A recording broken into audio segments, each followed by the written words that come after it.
Today, we will discuss the Thunderbolt.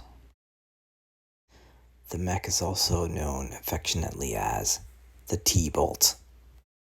One of the original mechs predating the Star League that came about just after the creation of the Ares conventions. It's nearly maxed out on armor, making it function as a brawler if you want to. It also has a large laser and an LRM-15 pack, which have significant reach and punch. It also has additional weapons for close-in fighting, which means it's heavily armored and armed to the teeth. The standard 3025 variant, the TDR-5S, tends to run hot.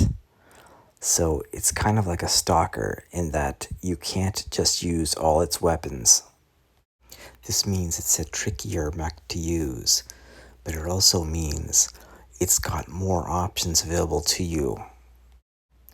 Not only is the Thunderbolt an interesting unit on the battle map, but lore-wise, it also has a rich history. At 65 tons, the original Thunderbolt was considered a large mech. Of course, it would have quickly become obsolete with the proliferation of 80 and 100-ton assault mechs, but fortunately the Thunderbolt kept on getting updates to its weapons and the latest and greatest tech, enabling it to remain relevant.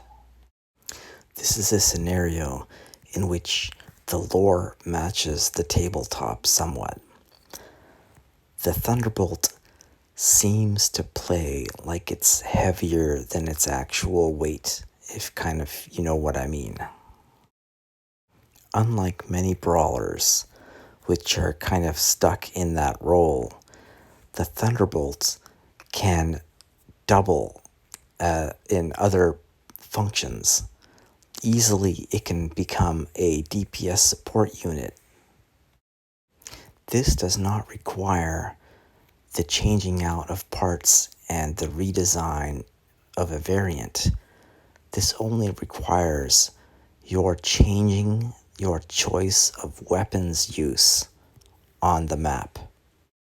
As an example, your LRM-15 is large enough that you could just suddenly become an LRM boat because it has enough punch that gets some indirect long-range action going on.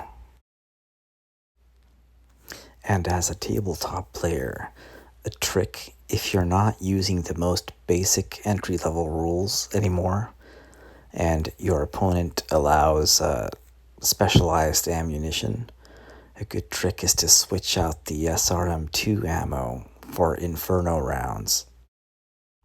And the reason for this is that you have so many weapons to pick from that you don't really need to ever use your SRM-2, but it's an interesting option to try to overheat an opponent's mech.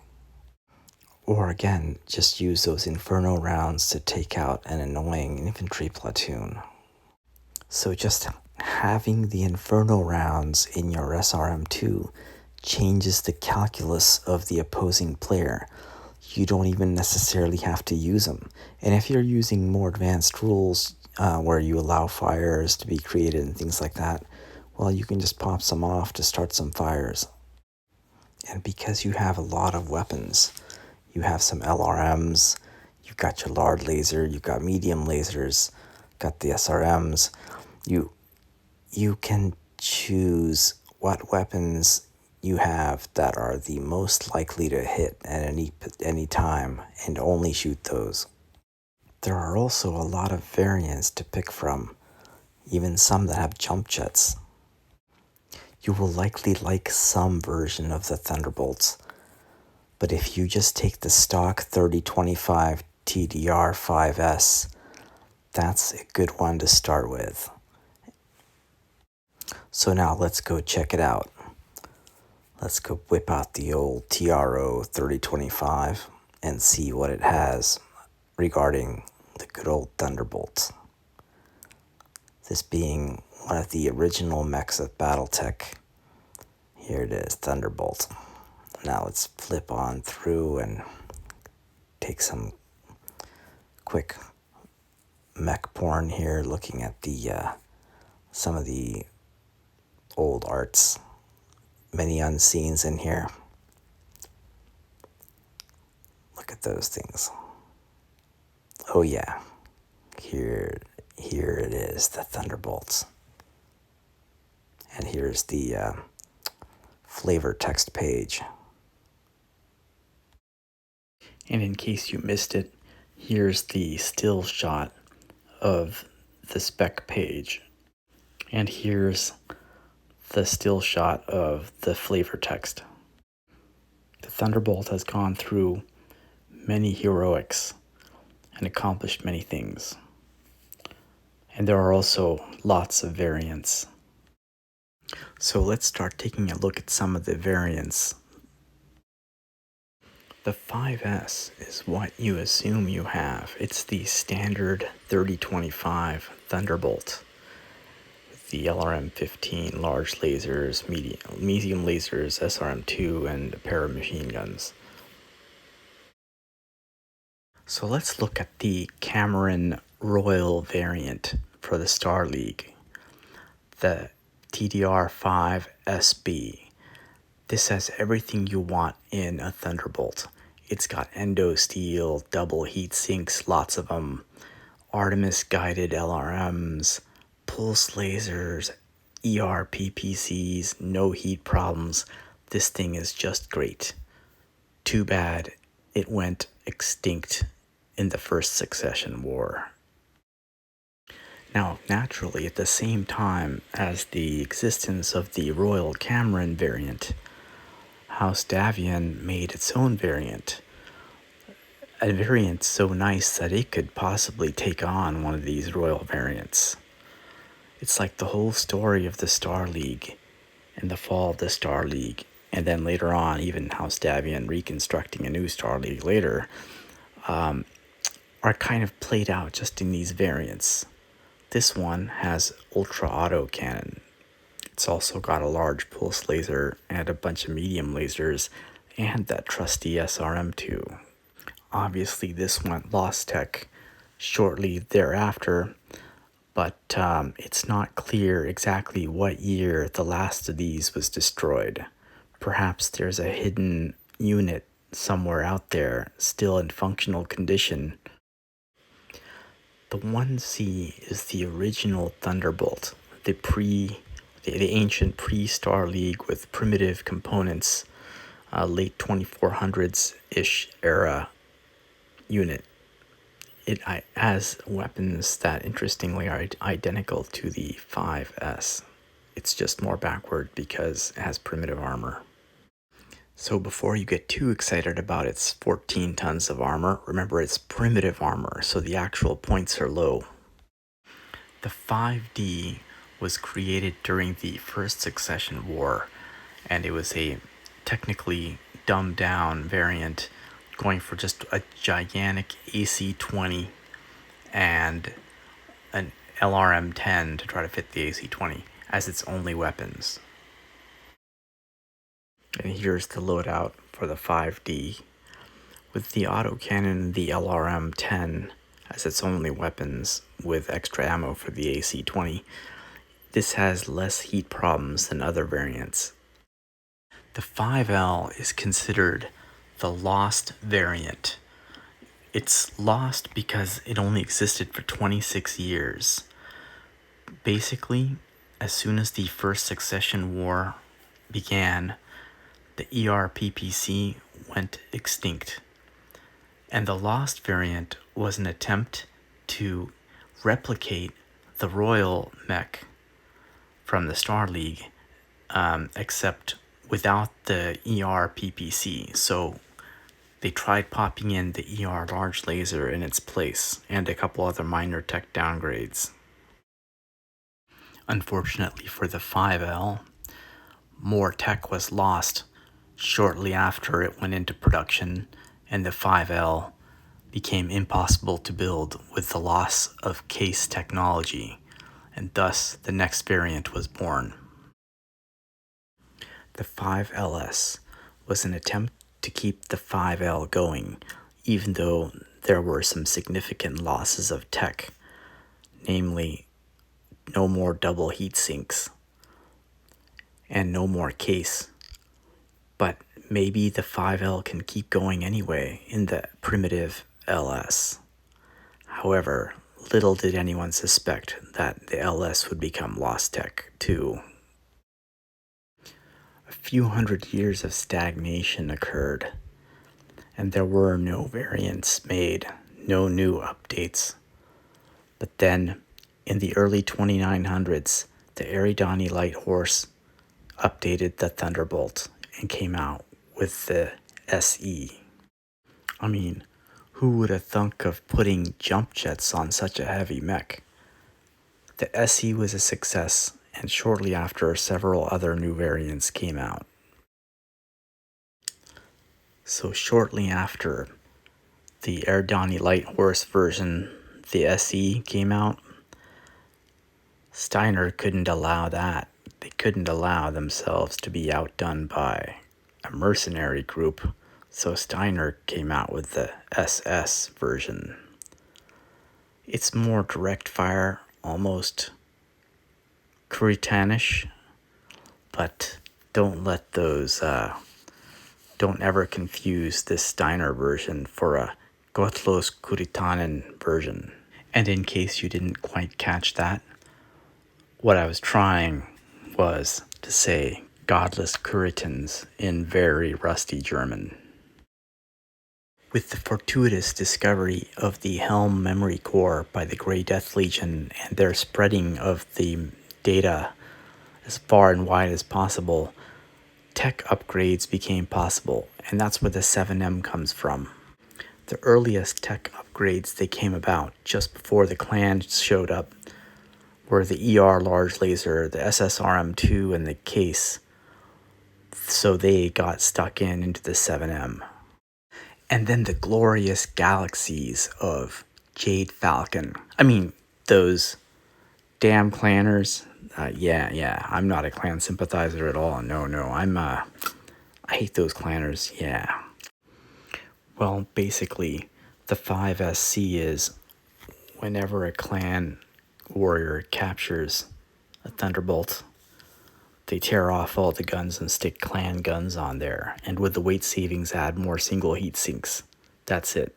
That's the 5SC. After the initial fury of the clan invasion died down, there was more time to parse the Helm memory core and implement more and more high tech. The TDR-7SE is just exactly such a high-tech variant with electronic countermeasures like the Guardian, just in time for the coming unexpected jihad. The 9M is a contemporary of the 7SE out in the 3067 era, except by Earthworks. It has a light Gauss rifle case and a couple other goodies like jump jets. But Earthworks is effectively Merrick, so House Davian had to have their own version. Fortunately, the New Avalon Institute of Science produced something new, and not just Helm memory core upgrades, but new weapons like the rotary autocannon. When I forgot to mention, it also has a targeting computer and a Guardian ECM, and that although the rotary autocannon can't use aimed shots in multi-shot mode from the targeting computer, it still does get a continuous benefit. Now, either a clever psychological warfare by the ELH in numbering their Thunderbolt variant the 9SE, even though it's only 3050, or perhaps the game designers of Battletech had a drunken party and forgot how to count. But in any case, the 9SE is more backwards than the 7SE, The 9SE is a 3050 variant that has relatively modest upgrades just before and during the early clan invasion.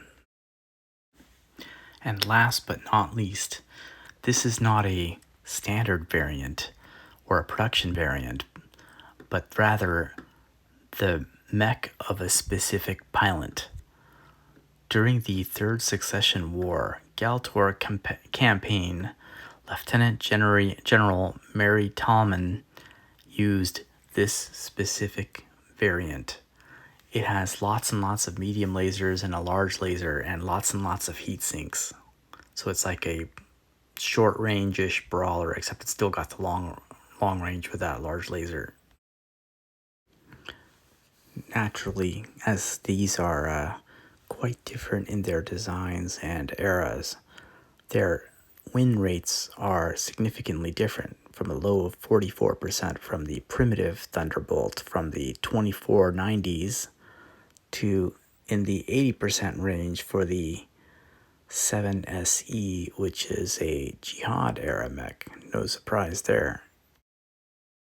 And looking at the weapons and equipment complements, of course, naturally, you can see that the battle value scaling is quite different. So the 3025 version, 1335 battle value, whereas the more expensive ones and the high-tech, like the NAIS version and those can go over 1800 battle value. So normalizing win rate with battle value, you can see that the best mech is the TDR-5SD. That was the Davian version plotting and scheming behind the schemes during the original Star League. But if you're not playing in the 2750 era and you're in 3025 instead, then you'll want to look at the 5S, the 5SE, and the 5SS. And the 5SS seems to be the best in that era. And if you're in the later eras, like the 3075-ish, like jihadish type era, you want to take a look at the 7SE, the 9M, and the 9NAIS. Note that the 9SE, again, is actually a 3050 era clan era mech. But it may be a mislabeling, again, with the 7SE and the 9SE in the Sarna database. I'm not sure. But when looking at its battle value normalized performance, it's actually pretty good and might be worth playing in the Jihad era, even if it's a 3050 design. Now, I know you're itching to see an actual fight, so let's go back to the Star League. This is a House Cameron SB variant, that is the Royal variant. And let's put ourselves into the Amaris Civil War period. House Amaris has gotten their hands on the SD variant and is attacking the Star League forces, and let's see what happens. This is a 2750 battle, so the mechs have double heat sinks and longer range weapons than they do in 3025. So already on turn 1, the Royal variant pops off its ERPPC and LRM, and the SD pops off its ultra autocannon, but neither side connects. The mechs are closing with each other, and on turn 2, the ultra autocannon connects with one of its rounds, but none of the other shots, of which there are many, have connected yet. On turn 3, the Royal variant must have won initiative because it manages to get behind the SD Amaris variant. This leads to a flurry of shots, of which many connect, doing significant damage to the backside of the SD. But the very next turn, the SD gets its revenge and gets the same treatment on the Royal variant, doing significant damage and coring out a torso. But that caused the SD to overheat because it just basically went all out to try to kill the Royal variant. And the SD pilot is also lightly wounded from earlier, whereas the Royal variant, though it has taken significant damage, still has a lot of power. But the Royal variant has lost its right side and right arm, and guess where the SD comes from? The right side. The Royal SB variant takes a significant amount of hits from range 3 from the right side this turn. That's bad because it's going to transfer in. And on this turn 6, because the SB is missing its right side, it's unable to fire back at the SD. On turn 7, the tables are turned. The SB gets a lot of shots in from the right side of the SD, and the SD only gets a few shots in from the front arc onto the SB. But it doesn't matter because the SB has started falling behind. Yet another round of abuse, because the SB on turn 8 does not have a right side. It's unable to fire back at the SD, which attacks from the right side. On turn 9, both mechs are facing each other and are able to shoot at each other, but alas, it is too late for the SB. It has just taken too much damage and can't handle it, and the pilot ejects. There you have it, an Amaris Civil War battle between two Star League era mechs, with the SD defeating the SB. But the SD did not come off scot-free, as the mech did take damage, and the pilot came out slightly injured. Well, I hope you enjoyed this Thunderbolt discussion and the Tactica with the Inferno rounds and the virtual battle report. And may this help you pick your own favorite Thunderbolts and try out some of your own tricks. There's also a Thunderbolt 2, but that's kind of redone from scratch, so it's more of a new mech. And a few last parting words regarding the Thunderbolts. Because it's one of the original mechs of Battletech, you can get model kits for it from various old anime series and whatnot. Here's the Iron Foot from the Dugram anime series. This was the original source of the art as far as I can tell. Now, the Revell model kit called Gartan is also, of course, the Thunderbolts. And it's one of these Robotech Defenders series. Note that this Robotech has nothing to do with Robotech, the show that is a copy of Macross. This is the Revell Robotech. In any case, you can basically get 1/72nd or 1/48th or that scale range models, which you can use for battle troops / 25mm scale games if you wish.